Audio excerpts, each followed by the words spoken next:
How to keep motivate yourself in the month of Ramadan.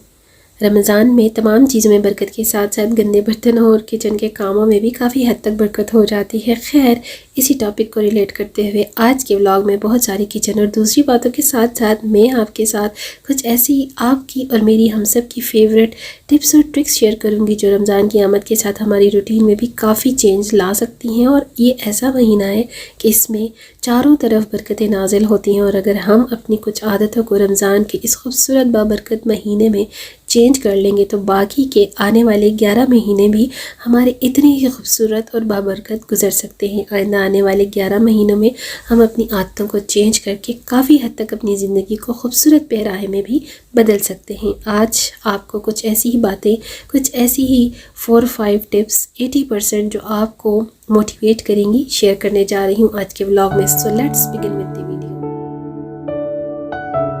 السلام علیکم and welcome to the channel again. I hope آپ سب لوگ ٹھیک ٹھاک خیریت سے ہوں گے. آپ سب کی طرح میری بھی رمضان پریپریشنز سٹارٹ ہو چکی ہیں، اور کوشش ہے کہ رمضان سے ایٹ لیسٹ 1 ویک پہلے ہی یہ تمام جو پریپریشنز ہیں وہ وائنڈ اپ میں کر سکوں انشاءاللہ. سو فرسٹ آف آل تو یہ کہ آپ سب بھی جانتے ہیں کہ رمضان المبارک کی ٹف روٹین میں ولاگنگ اور ویڈیو شوٹ کرنا بہت زیادہ پرابلمیٹک اور مشکل ہو جاتا ہے. بٹ آپ لوگ کیونکہ میری فیملی ہے تو آپ سب کے ساتھ شیئرنگ کرنا میری کنیکٹیویٹی کے ساتھ ساتھ میری ایک ہابی بھی بن چکی ہے. تو آج کے اس ولاگ کا فرسٹ پوائنٹ اسی سے ریلیٹ کرتے ہوئے اسٹارٹ کرتی ہوں کہ ڈونٹ گیو اپ. جی ہاں، سحری کے ٹائم جو نیند کا غلبہ ہم سب پر ہوتا ہے وہ سستی کاہلی اسی بیس پر ہوتی ہے کہ ہم ٹائم سے سوتے نہیں ہیں اور ٹائم سے جاگتے نہیں. تو اس چیز کو آپ نے خود چینج کرنا ہے. آپ اگر ٹائم سے سوئیں گی تو ٹائملی آپ جاگ جائیں گی، سحری کی جو تیاری ہے آپ ٹائملی کر سکیں گی. اور اگر آپ نے تہجد پڑھنی ہے تو کچھ تلاوت قرآن پاک بھی کیجیے، تہجد بھی کیجیے، اور اس کے بعد اپنے کچن میں جا کر اپنی سحری کی تیاری میں لگ جائیے. موسٹلی آپ نے سنا ہوگا کہ لوگ کہتے ہیں اس منتھ میں تو شیطان قید ہوتا ہے، بٹ آپ لوگ یہ بھول جاتے کہ شیطان کے چیلے جو ہوتے ہیں وہ تو آزاد ہوتے ہیں، ڈیمنز، تو وہ آپ کو بہکاتے رہتے ہیں. ان کو تو اپنی ڈیوٹی ضرور نبھانی ہوتی ہے. سو آپ نے صرف ایک کام کرنا ہے، اپنی اس عادت کو چینج کرنا ہے، اپنی اس سستی کو خود پش کرنا ہے، دور کرنا ہے. اور آپ نے اپنے آپ میں ہمت پیدا کرنی ہے. اٹھنا اپنے ٹائم سے ہے، سونا اپنے ٹائم سے ہے، سحری اور افطاری بھی آپ پر ڈیپینڈ کرتی ہے، اور تمام جو رمضان مبارک سے ریلیٹڈ عبادات ہیں وہ بھی آپ نے ضرور کرنی ہے. اور صرف اس کے لیے آپ نے اپنے آپ کو خود دل اور دماغ سے موٹیویٹ کرنا ہے. اپنی سستی کو بھی آپ نے خود ہی دور کرنا ہے. اس سب میں کوشش آپ نے خود کو خود پش کر کے ہی کرنی ہے، اور گیو اپ آپ نے کسی صورت نہیں کرنا. ایٹ لیس اینڈ ڈرنک مور. افطار تیار کرتے ہوئے کم سے کم اور انرجیٹک ڈائٹ پر پلان کیجیے. اپنے سٹارٹر کے طور پر کچھ فروٹس، کچھ فریش سیلڈز کا انتخاب کیجیے. فرائیڈ آئٹم اور بیک آئٹمس جو ہے کم سے کم رکھیں، اور اپنا مین میل جو ہے وہ تیار کریں. کیونکہ جب آپ مرغن اور بھاری بھرکم کھانے کھائیں گے اور پھر پانی پئیں گے تو ایک تو آپ کا گلا خراب، طبیعت خراب، اور اس کے ساتھ ساتھ آپ عبادت کرنے کے بھی لائق زیادہ نہیں رہیں گے. پانی لازمی پئیں، لیکن دوسرے مشروبات کو کم سے کم انٹیک کریں. تھوڑا کھائیں، اچھا کھائیں اور صاف کھائیں، لمٹ میں کھائیں، تاکہ آپ مغرب، عشاء، تراویح اور سحری کے ٹائم تک اپنے آپ کو آرام سے موو کروا سکیں. اپنے آپ کے لیے اپنی افطار ٹو سحری کا ٹائم جو ہے وہ انجوائے کر سکیں. اور سحری ٹائم آپ کو بھوک بھی لگے گی تب، اور اگلی افطار تک آپ کا روزہ بھی بڑے اچھے سے گزرے گا انشاءاللہ. اس ٹپ کو ضرور فالو کیجیے گا. This is the important third point. Sorry to see, ہم میں سے بہت سارے لوگ سحری اور افطار پارٹیز کی دوڑ میں لگ جاتے ہیں، لیکن میں یہاں پر آپ کو ضرور اپنی طرف سے موٹیویٹ کرنے کی کوشش کروں گی کہ رمضان المبارک ایسا مہینہ ہے کہ جس میں ہم مزید خرافات میں پڑھنے کی بجائے صرف اور صرف اپنے عبادات اور اس کی فضائل و برکات پر فوکس کریں، تو یہی ہمارے حق میں بہتر ہے. اور اگر آپ ان سحر و افطار کی پارٹیز کی جگہ پر کسی ضرورت مند کی ہیلپ کر دیں گے، جن گھروں میں سحر و افطار کی زیادہ تیاری نہیں کی جاتی بلکہ وہ لوگ افورڈ ہی نہیں کر سکتے، اگر ان کی آپ ہیلپ کر دیں گے تو یہ آپ کے لیے اگلے جہان اور آپ کی سرخروئی کے لیے بھی بہت ہیلپ فل ہوگا. اور جو ضرورت مند ہے ان کو دیکھ کر آپ کو خود بھی دلی تسکین، دلی خوشی ملے گی. آپ کسی کی سحر کرواتے ہیں، افطار کرواتے ہیں، جس کسی کو ایک روٹی بھی افورڈیبل نہیں ہے، جو ایک روٹی بھی افورڈ نہیں کر سکتا، آپ اس کی افطار کرواتے ہیں تو سوچئے اس کا کس قدر آپ کو اجر ملے گا۔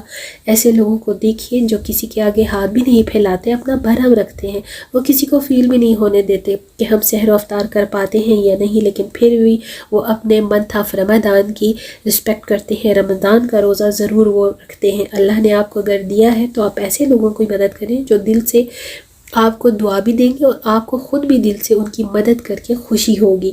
اللہ کے ہاں آپ کو اس کا اجر و ثواب تو ملے گا ہی ملے گا، اس کے ساتھ ساتھ ایک اچھا کام بھی آپ کو دلی خوشی سے موٹیویٹ بھی کرے گا۔ اچھا جی دیکھیے، اگر آپ اپنی زندگی میں سکون اور خوشحالی چاہتے ہیں نا، تو تمام کاموں کو اپنے تمام امور میں ایمانداری سے کام کرنا شروع کر دیجئے، تو پھر آپ دیکھیے کہ آپ کی لائف کیسے پیٹرن پر آ جاتی ہے۔ یہ بات ٹرائی ضرور کیجئے گا اور اس کا رزلٹ آپ کو بہت جلد اور بہت اچھا ملتا ہے۔ اللہ کو ہم سے کچھ بھی نہیں چاہیے، لیکن جب ہم اللہ کی راہ پر چلنا لگ جاتے ہیں اور اس کے احکامات پر عمل درآمد کرنا شروع کر دیتے ہیں، تو ہماری زندگیوں میں بہت خوبصورت تبدیلیاں اور جلد تبدیلیاں آنے لگ جاتی ہیں، جس کا ہمیں خود بھی نہیں پتہ چلتا۔ یہی ایمانداری سے کام کرنے کی کوشش کیجئے، ہر کام کو اور باقی سب میں بھی ایمانداری کا ضرور تذکرہ کیجئے، ان کو بھی موٹیویٹ کیجئے۔ باقی سب کام اور دوسرے کے حصے کی ایمانداری اللہ پر چھوڑ دیجئے، دوسرا کوئی کرتا ہے یا نہیں کرتا، لیکن آپ اپنی حد تک اپنے حصے کا کام ایمانداری سے ضرور کریے۔ جتنا آپ کر سکتے ہیں اپنے ایمانداری کے ساتھ اپنے ہر کام کو انجام دیجئے۔ جو کام آپ نہیں کر سکتے اسے شروع ضرور کیجئے اور پھر اللہ پر چھوڑ دیجئے۔ اگر وہ آپ کے حق میں بہتر ہوگا تو اللہ پاک اسے پایہ تکمیل تک ضرور پہنچائے گا، اور اگر وہ آپ کے حق میں بہتر نہیں ہوگا تو اللہ پاک خود بخود کوئی نہ کوئی اشارہ آپ کو دے دے گا، جس کی وجہ سے آپ اس کام کو روک دیں گے یا چھوڑ دیں گے اور آپ رک جائیں گے، کیونکہ یہ سب اللہ کی طرف سے ہونا ہوتا ہے۔ اور ان چھوٹی چھوٹی باتوں کو ذہن میں ضرور رکھیے اور عمل کرنا اسٹارٹ کیجیے، تو زندگی آپ کی بہت آسان ہو جائے گی انشاءاللہ۔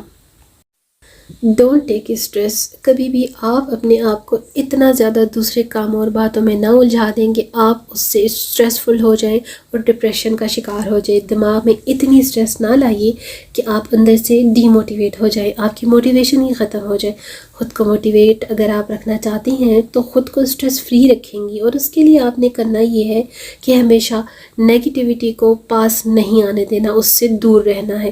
نہ صرف یہ، ایک بات اپنے دل و دماغ میں بٹھا لیجئے کہ کل کیا ہوگا، مستقبل میں کیا ہوگا، ہمارا کیا بنے گا، بچوں کا کیا بنے گا، ہمارا گھر کیسے چلے گا، اگر خدا نخواستہ ہم بیمار پڑ گئے تو ہماری انکم سورس کا کیا ہوگا، ہمارے بچوں کو گھر کون بنا کے دے گا، ان کا فیوچر کیا ہوگا، وہ اپنے آپ کو ویل سیٹل کر پائیں گے یا نہیں، ہمیں کون دیکھے گا، ہماری کون ہیلپ کرے گا، ایکسیکٹرا ایکسیکٹرا۔ دیکھیے یہ تمام کام اللہ پر توکل کے ساتھ چھوڑ دیجئے، صرف اور صرف آپ اپنے موجودہ پریزنٹ پر فوکس کریں، پریزنٹ پر محنت کریں، اور جو آپ کی جاب ہے بس اس کو صدقے دل سے اللہ کی یاد میں گزارتے ہوئے ایمانداری کے ساتھ کرتے جائیے۔ جتنے بھی کام آپ کے اٹکے ہوئے ہیں بس ان کو کرتے جائیں اور محنت کرتے جائیں، اور اگر کوئی کام محنت کے باوجود بھی نہیں ہو رہا تو سمجھ لیجئے کہ اسی میں آپ کے لیے بہتری ہے، اور یہ سب اللہ کی طرف سے ہے، اور بہتری ہم سب کے حق میں اللہ ہی بہتر کرنے والا اور جاننے والا قادر مطلق ہے۔ ماہ رمضان میں اگر آپ اپنے آپ کو باہمت، انرجیٹک اور موٹیویٹ رکھنا چاہتی ہیں تو ان باتوں کو ضرور اپنی لائف میں شامل کر کے دیکھیں، تو کافی حد تک آپ اپنی لائف کو خوشگوار اور آسان بھی بنا سکتی ہیں۔ رمضان المبارک میں ہم سب کی جو ڈیلی روٹین ہے وہ نارمل روٹین سے تھوڑا سا کافی زیادہ ٹف ہو جاتی ہے، لیکن اس کو بھی آسان بنانا ہمارے خود کے ہاتھ میں ہے۔ میری بہت ساری بہنیں گھر کے کاموں کو بوجھ سمجھ کر جب کرتی ہیں تو ان کے لیے وہ چھوٹا سا کام بھی بہت بڑا ہو جاتا ہے۔ میں نے اپنے پریویس ولاگ میں بھی شیئر کیا ہے کہ گھر کے کاموں کو عبادت سمجھ کر کریں، ثواب کی نیت سے کریں، تو وہ آپ کو بوجھ بھی نہیں لگیں گے اور آپ کو اس کا اجر بھی ثواب کی شکل میں ملے گا۔ بے شک اس دنیا میں نہ بھی مل سکے تو اس دنیا میں تو اس کا اجر و ثواب اتنا زیادہ ہے جس کا ہم اور آپ تصور بھی نہیں کر سکتے۔ موسٹلی میں اس بات پر فوکس کرتی ہوں کہ ہمارے ساتھ اللہ پاک نے اتنے خوبصورت رشتوں کو جوڑا ہے، ماں، بیٹی، بہن، بیوی۔ تو آپ دیکھیے کہ آپ ایک ہاؤس اونر ہیں، ہاؤس ہولڈ کرتی ہیں، آپ ایک جنکشن کو کنٹرول کرتی ہیں، تو آپ سوچئے کہ آپ کتنے خوبصورت رشتوں سے وابستہ ہیں۔ تو ظاہری بات ہے آپ اگر ان کی تھوڑی سی خدمت کر لیتی ہیں تو یہ آپ کے حق میں ثواب بھی ہے اور بہت زیادہ دوسری دنیا میں اس کا آپ کو اجر بھی ملنے والا ہے۔ آپ سب کو یہ بھی پتہ ہوگا کہ رمضان مبارک میں اسلامک پوائنٹ آف ویو سے بھی جو خواتین سحری اور افطاری کی تیاری کرتی ہیں اپنے گھر والوں کے لیے، اپنے گھر کے افراد کے لیے، اپنے ہسبینڈ بچوں کے لیے، اگر جوائنٹ فیملی میں ہیں تب بھی اس کا بہت زیادہ ثواب ہے. جو عورتیں ان دنوں میں مخصوص اپنی تیاریاں کرتی ہیں، خاص خیال رکھتی ہیں، بہت تیاری کے ساتھ ہم سب کی کوشش ہوتی ہے کہ رمضان مبارک کو ہم خیر خیریت سے گزار سکیں، خیر خیریت سے اویل کر سکیں، اور اللہ تعالیٰ اس کی برکت اور اس کی خوشگواریت، اس کی فضیلت ہمیں خیر خیریت سے نصیب فرمائے. تو اس کی خوشی کے ساتھ ساتھ جو ہماری خدمت ہوتی ہے سحر و افطار کی، اس کا جو صلہ ہے وہ صرف اور صرف اللہ پاک ہی ہمیں نواز سکتا ہے، دے سکتا ہے. اور گھر والے الگ دل سے خوش ہوتے ہیں کہ بھائی آپ ان کی خدمت کریے، آپ ان کو ٹائم سے سحری اور افطار کروا رہی ہیں. تو آپ سوچئے کہ یہ کتنا بڑا فریضہ اور کتنا بڑا ثواب آپ کما رہی ہیں.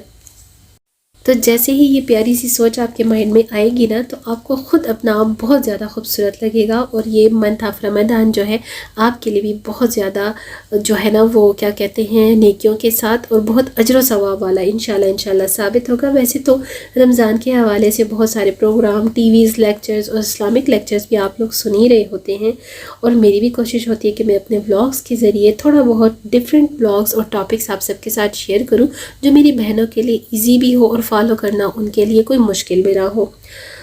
کوشش کرتے ہیں اور کوشش کرتے رہنا چاہیے. امید کرتی ہوں کہ آج کا ولاگ میرا آپ کو پسند آئے گا، اور اگر پسند آئے تو لائک، شیئر اور سبسکرائب کرنا میرے چینل کو بالکل بھی نہ بھولیے گا. آئی ہوپ کہ آپ میرے آج کی ویڈیو کو، میری آج کی اس کوشش کو پسند کرتے ہیں. ملتے ہیں نئے ولاگ میں نئے ٹاپک اور نئی باتوں کے ساتھ. تب تک کے لیے دیجیے مجھے اجازت، اور اگلے ولاگ تک مجھے رکھیے گا اپنی دعاؤں میں یاد. See you tomorrow in the next vlog inshallah. Stay tuned with the channel. Do like, subscribe and comment must. Allah Hafiz.